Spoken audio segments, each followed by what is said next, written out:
Halo teman-teman semua, perkenalkan nama saya Raditya Hari Nugraha, Teknik Perkapalan Angkatan 2023 dengan NPM 23062661110 dari kelas perpindahan Kalor 02. Pada video kali ini, saya akan membahas berbagai jenis heat exchanger yang digunakan dalam aplikasi HVAC dan building services, baik untuk properti residensial maupun komersial. Di sini saya juga akan memperlihatkan bagaimana heat exchanger ini diaplikasikan pada komponen sistem untuk mengkondisikan lingkungan bangunannya. Oke, langsung aja. Apa sih itu heat exchanger? Heat exchanger sesuai dengan namanya adalah sebuah alat yang digunakan untuk mentransfer energi thermal atau kalor. Nah, heat exchanger ini tuh biasanya dialirin fluida panas untuk menghasilkan pemanasan atau fluida dingin untuk menghasilkan pendinginan. Itu fluidanya tuh bisa berupa cairan ataupun gas. Karena kan kalor tuh selalu mengalir dari suhu yang lebih tinggi ke suhu yang lebih rendah. Jadi harus ada perbedaan suhu agar kalor itu dapat mengalir. Terus, gimana sih kalor itu bisa ditransfer? Kalor ditransfer melalui 3 metode, yaitu konduksi, konveksi, dan radiasi. Sebagian besar heat exchanger untuk keperluan HVAC itu menggunakan konduksi dan konveksi. Perpindahan kalor secara radiasi itu memang terjadi, tapi cuma menyumbang persentase yang sangat kecil. Nah, konduksi terjadi ketika dua material dengan suhu berbeda saling bersentuhan secara fisik. Contoh, jika kita naruh secangkir kopi panas di atas meja selama beberapa menit nih, terus cangkirnya kita angkat. Nah, meja itu pasti akan menghantarkan sebagian kalor tersebut. Terus, konveksi terjadi ketika fluida bergerak dan membawa energi panas menjauh. Hal itu bisa terjadi secara alami atau dengan gaya mekanis. Gaya mekanis itu contohnya seperti memakai kipas gitu. Contoh nih, ketika kita meniup sendok yang berisi sup panas nih, terus kita meniup sendok tersebut untuk mendinginkan supnya. Nah, udara kan otomatis akan membawa kalor tersebut menjauh gitu. Terus untuk radiasi itu terjadi ketika suatu permukaan memancarkan gelombang elektromagnetik. Segala sesuatu termasuk tubuh kita memancarkan radiasi termal. Semakin panas suatu permukaan, semakin besar radiasi termal yang dipancarkannya. Contoh yang paling general itu adalah matahari. Jadi matahari itu panas dari mataharinya itu merambat melalui gelombang elektromagnetik di ruangan hampa dan mencapai kita tanpa ada media di antaranya. Gitu. Terus apa sih fluida yang digunakan? Nah, fluida yang digunakan dalam sistem HVAC biasanya meliputi air, uap, udara, refrigeran, atau oli sebagai media perpindahan kalor. Nah, heat exchanger HVAC umumnya melakukan salah satu dari dua hal. Mereka tuh digunakan untuk memanaskan atau mendinginkan air atau udara. Nah, beberapa tuh digunakan untuk mendinginkan atau memanaskan peralatan dan alasan performa. Tapi sebagian besar cuma digunakan untuk mengondisikan udara atau air. Nah, lalu ada jenis-jenis heat exchanger nih. Sebagian besar heat exchanger mengikuti salah satu dari dua desain. Yang pertama ada desain coil, yang kedua ada desain plat. Nah, kita akan lihat dasar cara kerja keduanya. Habis itu kita lihat bagaimana penerapannya pada heat exchanger dan sistem yang umum. Oke, yang pertama ada heat exchanger coil dalam bentuk paling sederhana.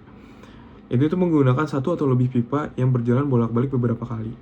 Nah, pipa tersebut tuh memisahkan dua fluida. Satu fluida mengalir dalam pipa dan dua fluida lainnya itu mengalir di bagian luar pipanya. Nah, kita lihat nih contoh pemanasannya. Kalor kan ditransfer dari fluida panas di bagian dalam ke dinding pipa melalui konveksinya kan. Nah, kalor tersebut kemudian diantarkan melalui dinding pipa ke sisi lainnya. Dan fluida luar yang suhunya lebih rendah kemudian membawa kalor tersebut menjauh melalui konveksi. Nah, plate heat exchanger menggunakan plat logam tipis untuk memisahkan dua fluida. Fluida kan biasanya mengalir berlawanan arah untuk meningkatkan perpindahan kalor kan. Nah, kalor dari fluida yang paling panas itu dikonveksikan ke dinding plat dan dihantarkan ke sisi lainnya.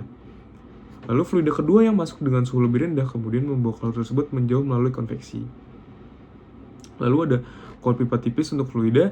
Nah, pipa tipis itu sering disebut hanya sebagai coil, misalnya coil pemanas atau coil pendingin. Ini tuh umum banget digunakan.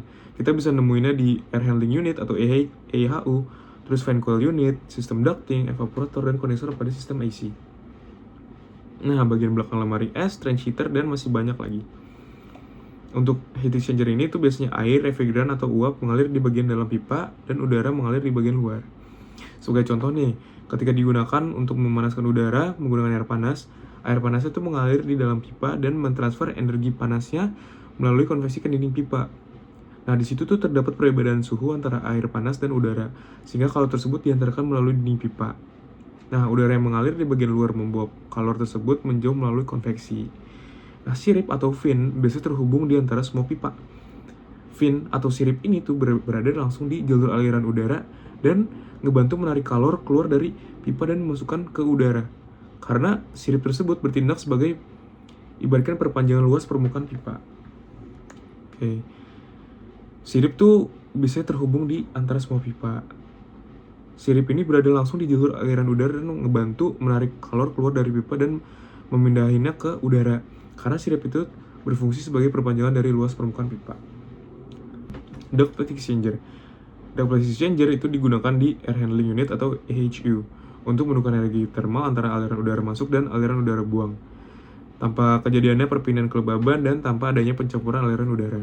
Nah, hex ini terbuat dari lembaran logam tipis, biasanya itu aluminium, dengan dua fluida bersuhu berbeda yang mengalir dalam arah diagonal yang saling berlawanan biasanya. Nah, fluida yang digunakan biasanya itu udara pada kedua sisi, tapi gas buang tuh biasanya dari mesin seperti mesin CHP juga bisa digunakan. Nah, kalor dari salah satu aliran dikonveksi ke lembaran logam tipis yang memisahkan kedua aliran tersebut. Nah, kalor ini tuh kemudian diantarkan melalui logam dan dibawa menjauh oleh konveksi paksa ke aliran lainnya. Transhitter dipasang di sekitar perimeter bangunan, biasanya di bawah jendela atau dinding kaca, dan umum banget digunakan pada bangunan komersial baru. Nah, transhitter itu dipasang di lantai dan tujuannya tuh untuk mengurangi kehilangan kalor melalui kaca dan mencegah terbentuknya kondensasi.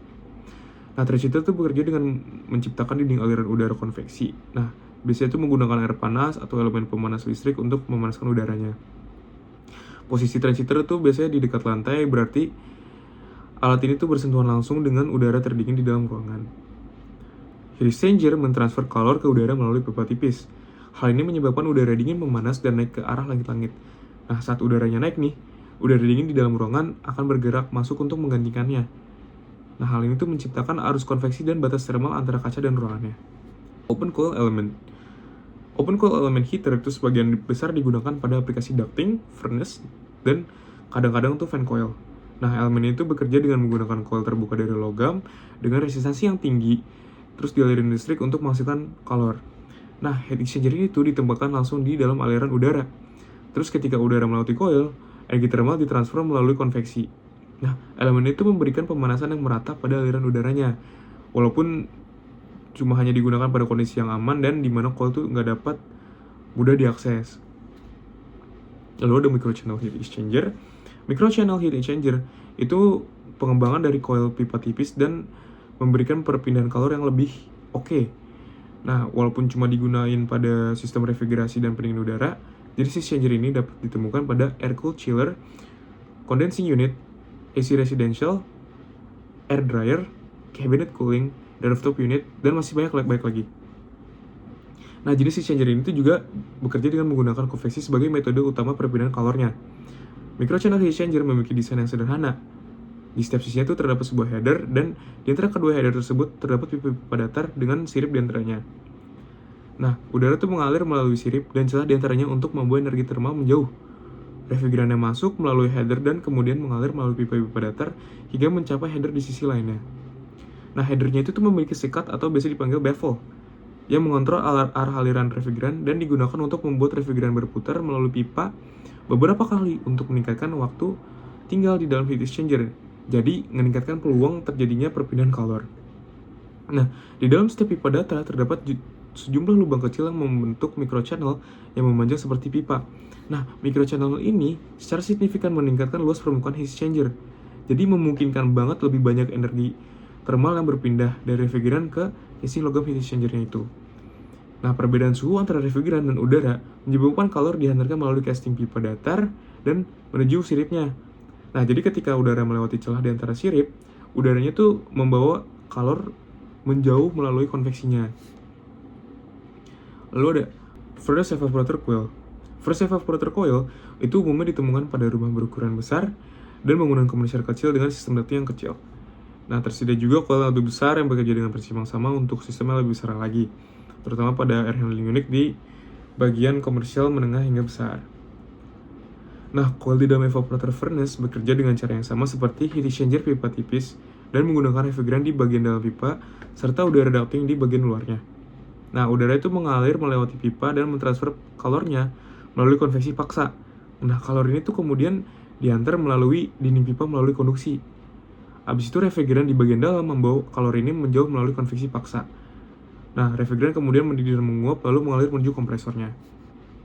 Radiator. Radiator itu umum banget digunakan terutama di bagian Eropa dan Amerika Utara. Biasanya itu pada rumah tinggal dan bangunan komersial lama. Radiator itu biasanya dipasang di dinding, di bawah jendela untuk menyediakan pemanasan ruangan. Fungsi itu sederhana banget. Radiator itu biasanya terhubung ke pipa air panas yang disuplai dari boiler. Nah, habis itu air masuk melalui pipa berdiameter kecil dan mengalir ke bagian radiatornya.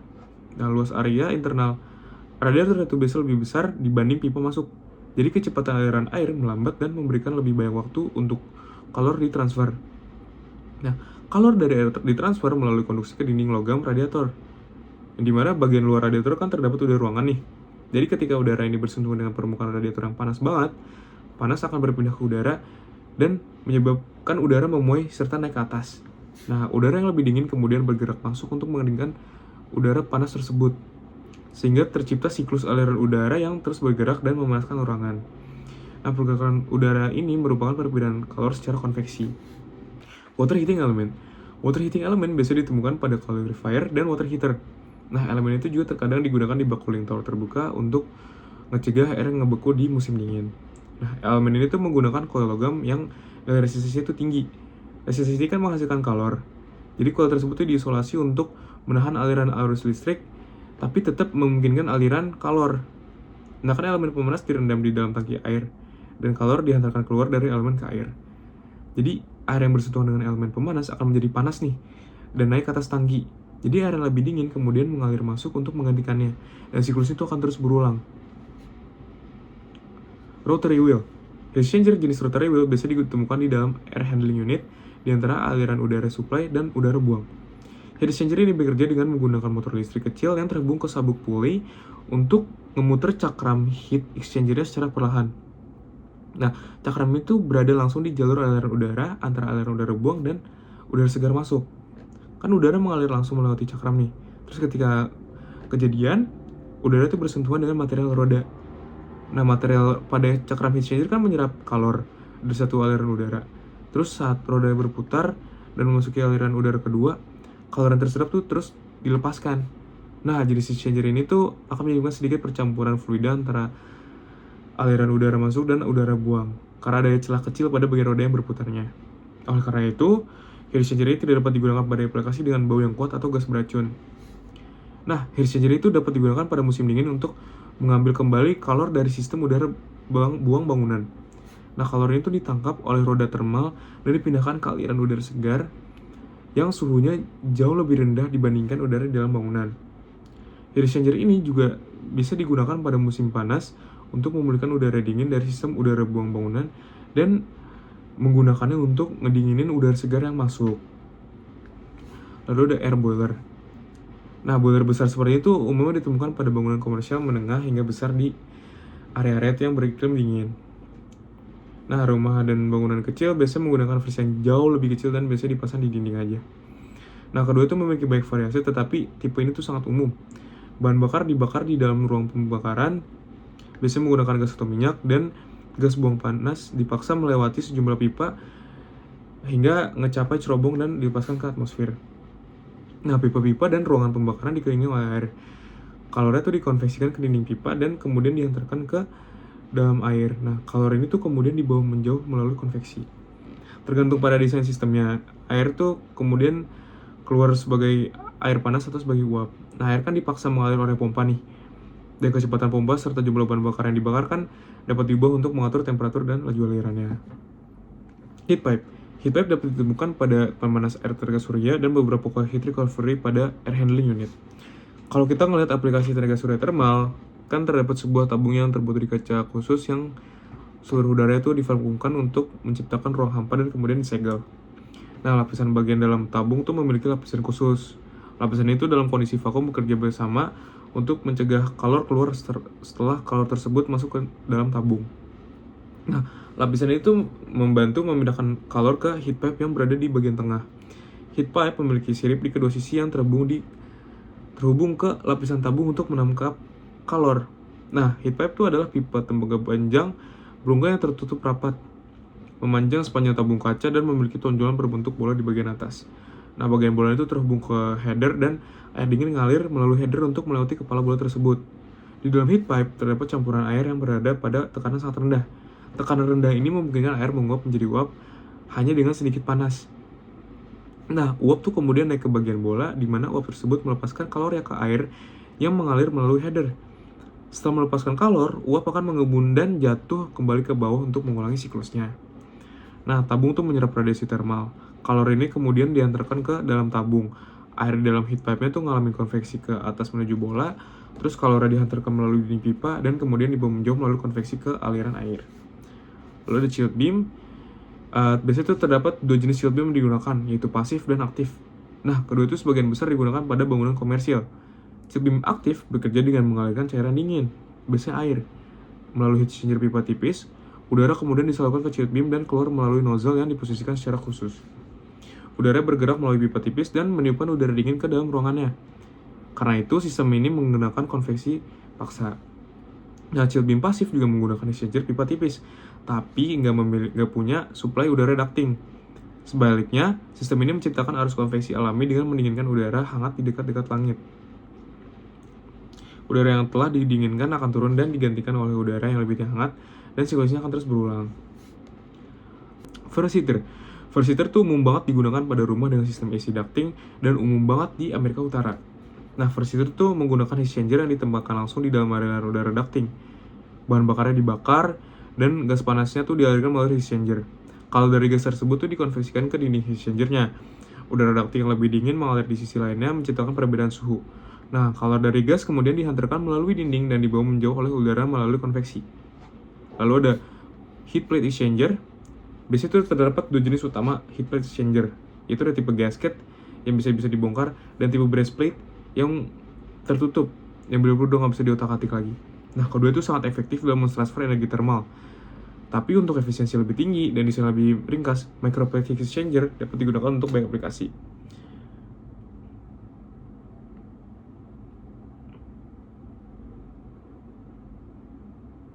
Nah, hal dasar yang perlu diketahui tentang kedua jenis exchanger ini adalah bahwa tipe gasket dapat dibongkar.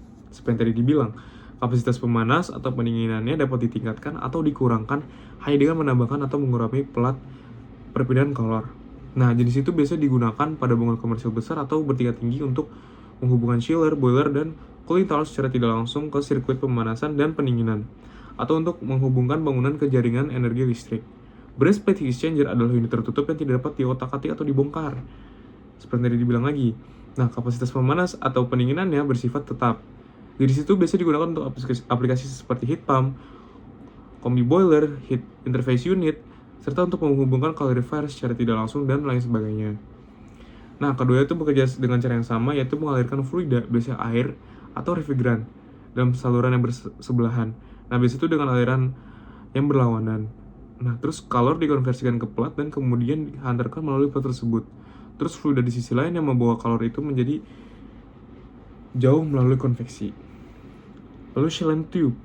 Shell and tube exchanger itu biasanya ditemukan pada chiller sebagai evaporator atau kondensor, dan terkadang juga digunakan sebagai pendingin oli pelumas.